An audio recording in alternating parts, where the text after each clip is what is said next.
Grenoble Street Art Fest vous propose Pochoir sonore, une série de rencontres avec les artistes présents sur le festival. L'invité de ce numéro, Goin.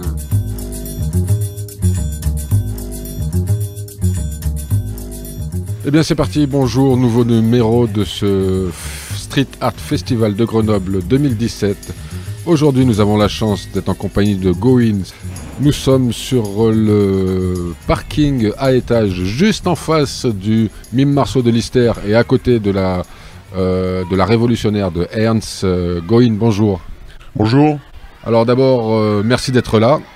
C'est la deuxième année où tu nous montres ta dextérité, puisque en quelques mots, l'année dernière, tu avais fait une fresque qui a été nationalement, je dirais presque, commentée.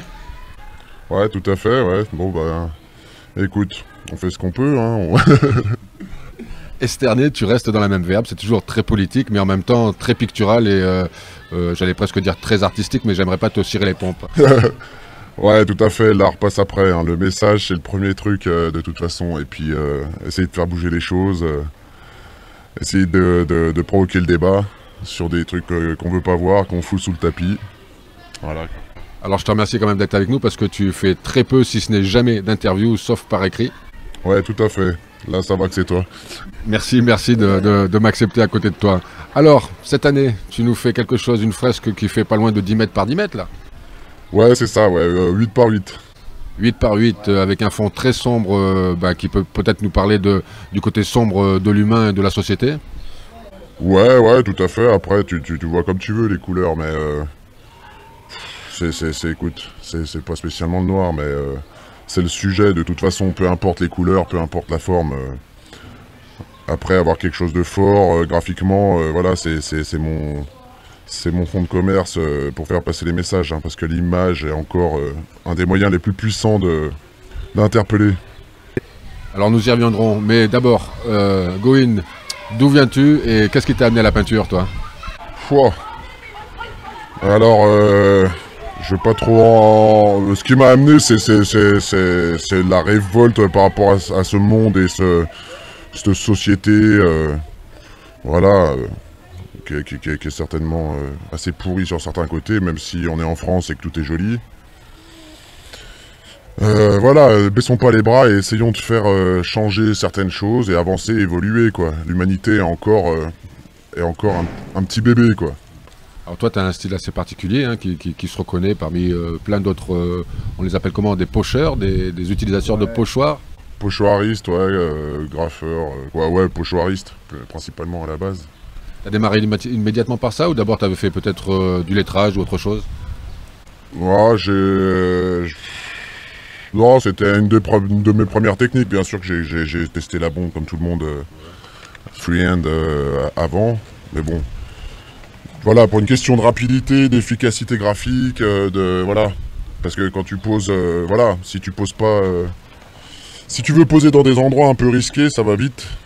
Alors justement, ça tombe bien, puisque lorsqu'il y a eu l'inauguration, c'était l'ouverture, c'était le dévoilement de la fresque d'Ernst à côté, juste à quelques mètres là, et il y avait un crew de jeunes qui venaient nous dire que merde, quand même, le festival démarre alors que la mairie se donne le droit d'effacer des graphes ou d'enlever des collages qui sont faits par la jeunesse locale. Et moi, tout bien passant comme je suis, je leur ai dit, mais écoutez les gars, défense d'afficher, c'est dans toutes les villes, après c'est à vous de prendre le risque ou pas. Oui, non, tout à fait. Le street art, le graphe est un art illégal par essence, donc voilà. Et puis pourvu que ça le reste, hein, finalement, parce que sinon ça commence à devenir un art classique, dilué, voilà. Récupérer. Ouais, récupérer tout ce que tu veux, mais voilà, il faut voilà cette excitation-là oui, de l'illégal, voilà, mais c'est quand même, voilà, c'est quelque chose d'illégal gentil, quoi, je dirais. Alors ça fait quand même pas mal de temps que tu sévis sur les murs, ou en tout cas tu embellis nos murs avec nos messages. Ouais, tout à fait, ouais, ça va faire 20 ans, là, à peu près que je fais ça. Quoi que je fais ça. J'ai commencé. Et puis voilà, je continue, je fais ce que je peux pour pour faire passer des messages, pour faire réfléchir les gens, pour... Voilà, ça serait une prétention de dire que l'art va changer le monde, mais bon.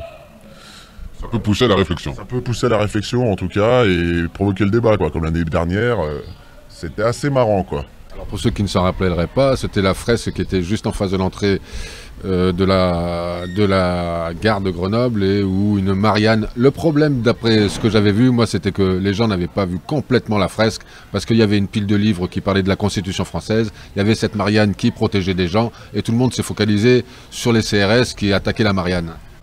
Ouais, tout à fait. Bah, de toute façon, de nos jours, avec le nombre d'images qu'on ingurgite sur les réseaux sociaux et partout, les gens ont du mal à analyser les images. Il faut quelque chose de rapide. D'ailleurs, bon, c'est ce que je fais souvent, hein, mais malgré tout, il y a quand même un sens de lecture, quelques notions à avoir pour comprendre l'œuvre. Et les gens sont de plus en plus terre à terre, ont de moins en moins d'humour, le second degré ou le troisième, ils comprennent plus. Et c'est facile d'inverser le sens d'une œuvre alors qu'elle est évidente, quoi.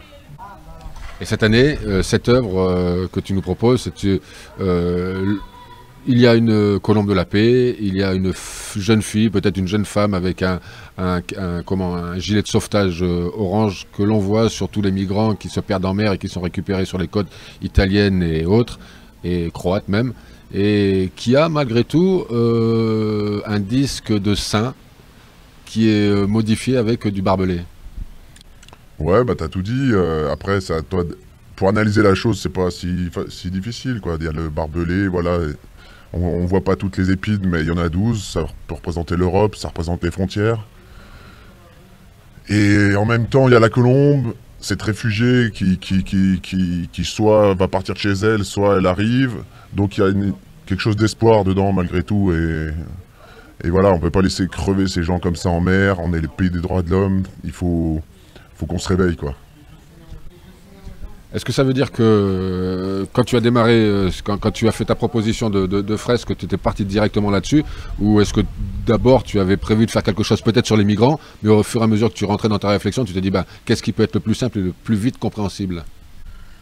Ouais, tout à fait. Après, les idées, vu que moi je poste tout le temps sur des trucs sociaux, il y en a beaucoup de nos jours.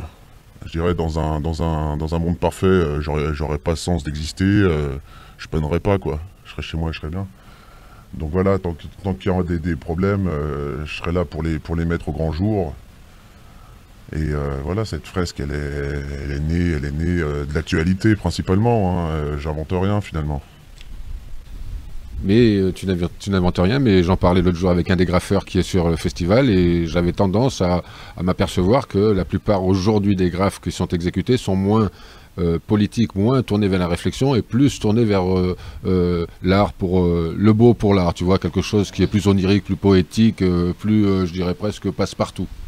Ouais, bah tout à fait, de toute façon comme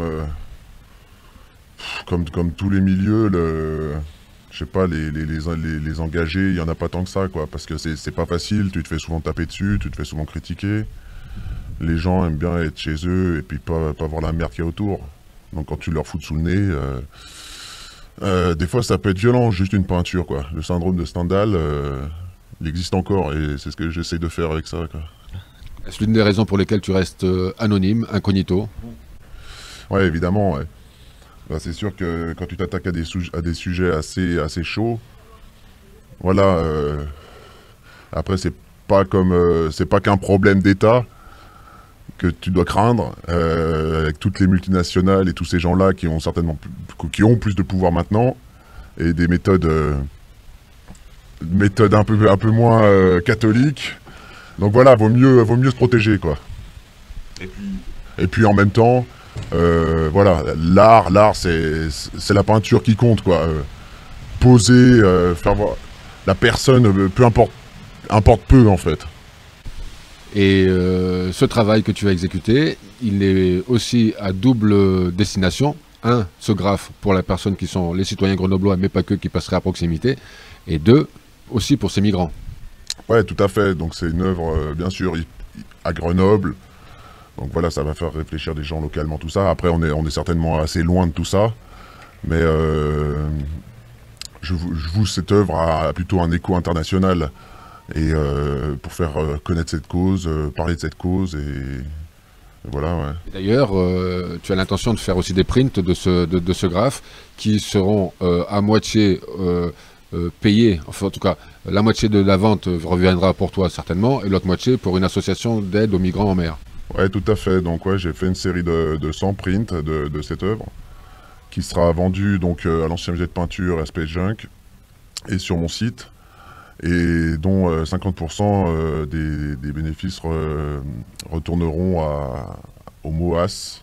Donc c'est le Migrant Offshore Aid Station, un bateau qui navigue en Méditerranée pour aller sauver ces gens qui se noient tous les jours, quoi, par dizaines, par centaines. Alors comment ça s'est passé cette relation avec eux? Tu les as démarchés, ils connaissant ton travail, ils se sont dit ben ce serait peut-être bien qu'on bosse ensemble. Comment vous vous êtes rencontrés? On s'est pas spécialement rencontrés, voilà, je voulais faire quelque chose sur cette cause. J'ai choisi une ONG comme j'aurais pu en choisir une autre, et puis voilà, maintenant je les ai contactés, on est en relation. Mais voilà, c'est sûr qu'ils sont très contents de ça, quoi. Pour eux, je pense que faire de la com un peu à travers l'art, vu que la plupart des gens s'en foutent, ça leur offre une visibilité par rapport plus grande, puis par rapport à tout ce qu'ils font, c'est quand même génial, quoi. Il y a des belles personnes. Si on voulait te filer un coup de main financièrement, ou si on voulait filer un coup de main au MOAS financièrement, indépendamment de passer par ces reproductions, sur quel site on peut aller? Bah, sur le site moas.eu, il y a une partie où vous pouvez faire des dons, allez-y, quoi. Il y aura le contact, bien sûr, il y a tout ce qu'il faut sur mon site par rapport à cette association. Tu nous donnes l'adresse, s'il te plaît? Alors, mon site, c'est goinart.net. Goin, comment ça se passe? Tu as l'habitude de bosser tout seul? Tu bosses en équipe, ou tu t'es toujours dit que tant qu'à faire, quitte à mener à bien son travail, autant le faire soi-même, quoi? Ouais, tout à fait. Non, je bosse pas en équipe, je suis tout seul. Et voilà. À part cette fresque-là et la fresque dommage qui a été détruite, on peut te voir où ailleurs? Eh ben, les fresques, c'est pas non plus mon principal boulot. Donc le principal boulot, c'est du pochoir taille moyenne, posé illégalement au bon endroit. Donc un peu partout. Sur Grenoble, vous voulez dire? En Grenoble, il y en a, en France, un peu voilà, partout où je bouge. D'accord. Les derniers pays ou les dernières villes où tu as pu t'exporter, c'était de quel côté, ça? Bah, la dernière fois, c'était en Colombie. Oui. Donc... Tu vas vraiment au cœur du problème, quoi. Ouais. Où j'ai peint une sorte de militaire qui sent une petite fleur. Ah oui. Voilà, en énorme de 15 mètres, qui parlait des paramilitaires, des FARC, de toute cette violence qu'ils ont là-bas. Voilà, quoi. T'as eu le temps de rencontrer le Colombien qui est sur Grenoble aussi, ou pas encore? Oui, tout à fait. Bah, je l'avais rencontré en Colombie, parce que c'était pour un festival aussi, Kill Art, qui se passe à Barranquilla et à Bogota. Et... Ça a dû lui faire plaisir de te voir sur place. Ah oui, tout à fait. Bah, c'était cool, quoi. On a peint là-bas ensemble, et puis là, il est ici. Génial. Dernière question, si tu avais peut-être un tuyau ou un point précis sur lequel tu voulais aider les jeunes qui aimeraient se mettre au pochoir ou au graphe ou à la peinture en règle générale, qu'est-ce que tu pourrais leur donner comme conseil? Ayez un but, ayez un but, quoi. La peinture n'est pas un but, quoi. La bombe en elle-même, alors tu peux t'amuser, le cheap sheet, ça te fait kiffer, mais faites-en quelque chose. Développer le sujet et allez-y, quoi. Merci Goin, je te dis quoi? Bonne chance pour la suite et longue vie à toi. Ouais, bah allons-y comme ça. Et qu'on espère que tu te fasses pas coincer dans tes pochoirs nocturnes. À bientôt. À bientôt, merci.